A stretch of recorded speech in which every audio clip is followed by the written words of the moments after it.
만약에 여러분이 햄버거를 파셔야 돼요. 그런데 다른 햄버거 집과 비교할 수 없는 나만의 강점, 비교 우위 하나를 선택할 수 있어. 그러면 뭐를 골라야 햄버거가 제일 잘 팔릴까요? 전설적인 카피라이터가 대학교 마케팅 강의에서 똑같은 질문을 던졌습니다. 그러니까 학생들이 여러 가지 의견을 제시했어요. 저는 제일 좋은 고기를 납품받고 싶습니다. 압도적인 소스를 가지고 싶습니다. 가격을 저렴하게 하고 싶습니다. 이런 식으로 다양한 의견을 제시했어요. 여러분은 뭐라고 하실 건가요? 저는 처음에 이 질문을 듣고 입지라고 답했거든요. 그런데 학생들이 열정적으로 그런 이야기를 하다가 아이디어가 고갈됐습니다. 점점 목소리가 줄어들었고 모든 학생들은 교수를 바라보기 시작했어요. 그러자 교수가 모두가 자기에게 집중하자, 영어권이기 때문에 뭐라고 답했냐? Starving crowd라고 답했어요. 한국어로 굶주린 사람들. 즉, 잘 팔고 싶다면 우리에게 필요한 건 뭐냐?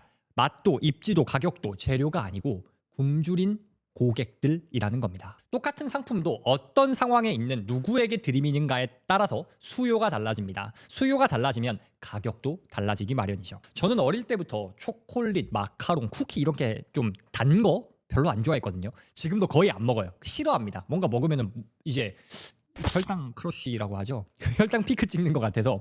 그래서 아무튼 단 거를 잘 안 먹어요. 그런데 인생에서 딱 5주간은 예외였습니다. 그게 언제였냐면 논산훈련소. 제가 카투사여가지고 5주간 훈련을 받았거든요. 근데 사회에서는 제가 초코파이에 돈을 내본 적이 없어요. 그런데 논산훈련소에서는 초코파이 하나 줄게 불에라도 뛰어들 수 있었습니다. 2주차 훈련소 2주차 때 주말이었나?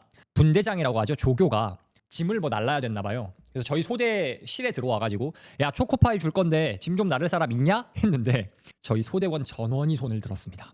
그래서 전쟁이 펼쳐졌어요. 분대별로 가위바위보 승자 한 명씩만 나갈 수 있다. 뭐 이렇게 해가지고 승자만 간택 받았습니다. 제가 간택 받았어요. 가위바위보를 잘했습니다. 그래서 저랑 다른 분대 전우들, 승자들은 1시간 넘게 정말 무거웠거든요. 뭐였더라? 뭐 PX 들어가는 거였나 뭐였나 뭐 기억이 안 나는데 아무튼 엄청 무거운 박스를 막 날랐어요. 끝나고 나니까 이제 조교님께서 저희에게 초코파이 그 한 박스 4명이서 먹어라라고 하고 초코파이 한 박스랑 봉지 과자 몇 개, 뭐 썬칩, 새우깡 이런 거 한 2-3개 정도 이렇게 주셨거든요. 너무 맛있는 거예요. 정말 너무 감사한 거야. 이 기회가 너무 좋아. 주말에 심심하잖아요. 근데 맛있는 것도 먹으니까 너무 좋은 거야. 주말에 또 군대 훈련소에서 종교 활동하잖아요. 교회를 가기도 하고 아니면은 뭐 불교 가기도 하고 그렇게 하죠. 그런데 당시 제가 논산훈련소에 있을 때 교회에서는요. 초코파이를 2개씩 줬습니다. 저는 모태신앙이거든요. 당연히 교회를 갔죠. 그런데 정말 깜짝 놀랄 만한 말을 들었어요. 그게 뭐였냐? 불교에서는 초코파이가 아니라 몽쉐를 준다는 거예요. 몽쉐이 솔직히 더 맛있거든요. 근데 그것까진 참을 수 있어. 2개가 아니라 3개를 준다는 겁니다. 와, 솔직히 신앙이 흔들릴 뻔했는데 저는 그래도 교회 가긴 했는데 제 주변에 분명히 제가 알기로 제 모태신앙이라 그랬거든. 근데 신앙이 그렇게 깊지 않은 친구들은 그냥 그럼 불교 가야지 가는 거예요. 사회에서 만약에 우리에게 누가 초코파이 줄 테니까 너 와서 1시간만 일해라. 아니면은 법당에 한번 가볼래? 그러면은 거기 논산훈련소에 있던 저희 소대원 전원이 사회에서 그 말을 들었으면은 뭔 개소리 하십니까? 라고 답했을 겁니다. 카투사였어가지고 좀 해외 유학도 하고 잘 가는 친구들 정말 많았거든요. 그런데 그런 친구들이 초코파이 하나에 목숨을 걸더라는 거죠. 그런데 초코파이의 맛이 변했습니까? 몽쉘에 캐비어라도 들어갔어요? 아니란 말이에요. 트러플이 뿌려진 게 아니야. 초코파이와 몽쉘의 가치가 달라진 게 아니야. 그죠? 저랑 전우들이 배가 고팠을 뿐입니다. 훈련소에서는 돈이 있어도 쓸 수가 없잖아요. 그런데 만약에 그때 저와 친구들에게 돈을 쓸 수 있게 해줬다라고 하면 아마 저희는 초코파이 하나에 1,000원이었더라고 하더라도 기꺼이 돈을 냈을 겁니다. 그죠? 뭔가를 내가 내 의지대로 사 먹을 수 있다. 단 거를 내가 내 선택대로 입에 넣을 수 있다. 그거 자체가 감사했을 거예요. 똑같은 상품도 이처럼 누구에게 어떤 상황에서 제시되냐에 따라서 가치가 달라집니다. 심지어는 형편없는 상품이다라고 하더라도요. 간절한 사람에게는 제발 팔아주시면 안 될까요? 소리가 나오는 특등품이 될 수가 있어요. 그렇기에 우리가 사업을 할 때 마케팅은요. 우리 상품 최고입니다. 한번 사보세요라고 설득하는 작업이어선 안 됩니다. 사람들은 설득당하는 걸 싫어해요. 누군가가 나를 논리와 이성으로 설득하려고 한다? 그러면 고객도 이성적으로 따져볼 겁니다. 이게 가격이 싼 게 맞나? 이 스펙에 이 정도 비용인 게 맞나? 그리고 비교를 해본 다음에 저 집은 더 싸던데 왜 여긴 이 가격이에요? 좀 깎아주시면 안 될까요? 이렇게 말할 겁니다. 마케팅은 설득이어서는 안 됩니다. 배고픈 사람을 찾는 과정이어야 되죠. 시장이 반찬이라고 형편없는 음식도 배가 고픈 사람들은 잘 먹습니다. 그리고 만족할 거예요. 올바른 마음으로 사업을 하시는 좀 이제 착한 사장님들은 항상 퀄리티에 대한 집착이 좀 있거든요.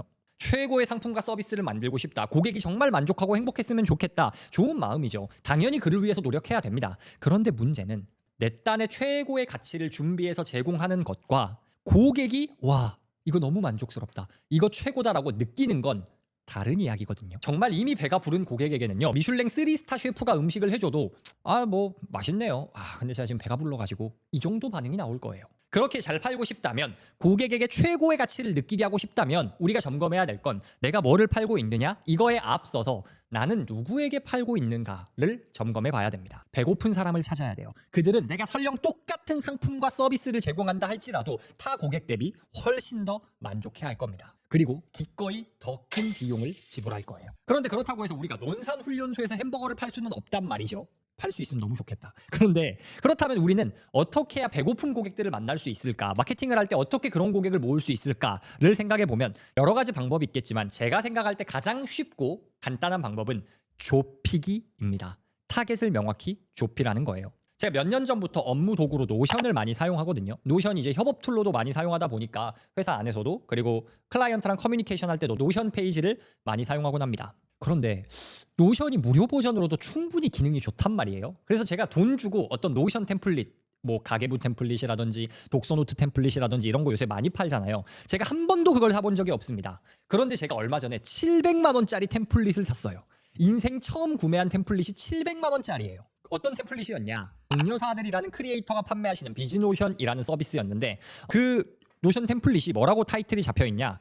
10인 미만 작은 사업장을 위한 업무 자동화 시스템이라고 되어 있습니다. 제가 지금 3인 팀이거든요. 딱 맞잖아요. 10인 미만 작은 사업장을 위한. 그리고 이 판매자 크리에이터인 공여사들 측에서 홍보 메일을 발송해 주시는데 그 홍보 메일의 제목이 이런 것들이었어요. 대표가 멈추면 매출도 멈춥니다. 주먹국으로 돌아가는 팀을 구조화하는 법. 대표가 일 잘하면 금방 망하는 이유. 카톡 쓰는 회사는 거르세요. 하나같이 소규모 사업장 대표. 저 같은 사람들이라면 공감할 만한 내용이었고요. 지나칠 수가 없겠더라고요. 일반적인 노션 템플릿은 몇천 원에 파는 것도 많고요. 비싸봤자 몇만 원 수준입니다. 그러나 저를 포함한 많은 대표들이 똑같은 노션 템플릿인데 물론 기능이 다르긴 하죠. 그런데 비즈노션에 기꺼이 700만 원을 지불하고 있습니다. 이게 가능했던 이유가 뭡니까? 좁혔기 때문이죠.